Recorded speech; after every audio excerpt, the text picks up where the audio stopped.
Welcome to CSK vlogs. ఇవాళ మన ఛానల్లో గార్లిక్ నిలువ పచ్చడి పెట్టడానికి ట్రై చేస్తున్నా. చూసేద్దాం రండి. గార్లిక్ ఇట్లా ఒలిచి పెట్టుకున్నా, పీల్ చేయడానికి కొంచెం కష్టంగా ఉంది. సో ఒక టిప్ ఫాలో అవుతున్నా. కొంచెం ఆయిల్ అప్లై చేసేసాను లైట్గా. ఇట్లా దీన్ని ఎండలో పెట్టేద్దాం.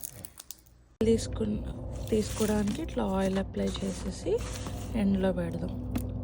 ఒక హాఫ్ అన్ అవర్ పెడితే సరిపోతున్నారు. చూద్దాం. ఎండలో నుంచి తీసుకొచ్చాక చూడండి, ఇట్లా అంటే ఈజీగా పీల్ ఆఫ్ అయిపోతుంది అనమాట. సో ఇవన్నీ పీల్ చేసేసుకుందాం.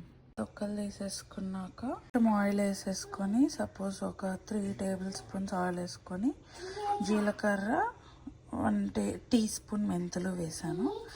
దీనిలోకి పొట్టు తీసిన గార్లిక్ వేసేసుకొని వేయించుకుందాం. లైట్గా వేపించుకుందాం. మరీ గోల్డెన్ బ్రౌన్ అవసరం లేదు, ఊరికే లైట్గా అట్లా.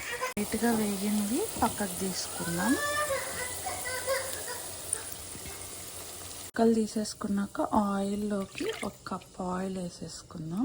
ఎందుకంటే మనకు కప్పు ముక్కలు వచ్చాయి కాబట్టి. వేసుకుని ఎండుమిర్చి కొంచెం వేసుకుందాం. ఉప్పుతోటే చింతపండు పేస్ట్ వేసుకుందాం.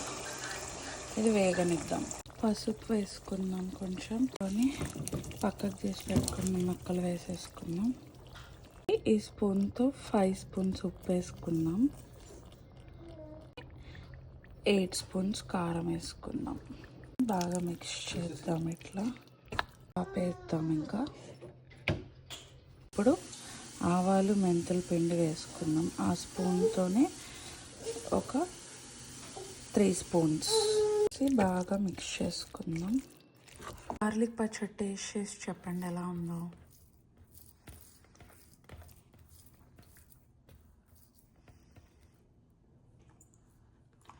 ఎలా ఉందండి? చాలా బాగుంది. Thank you.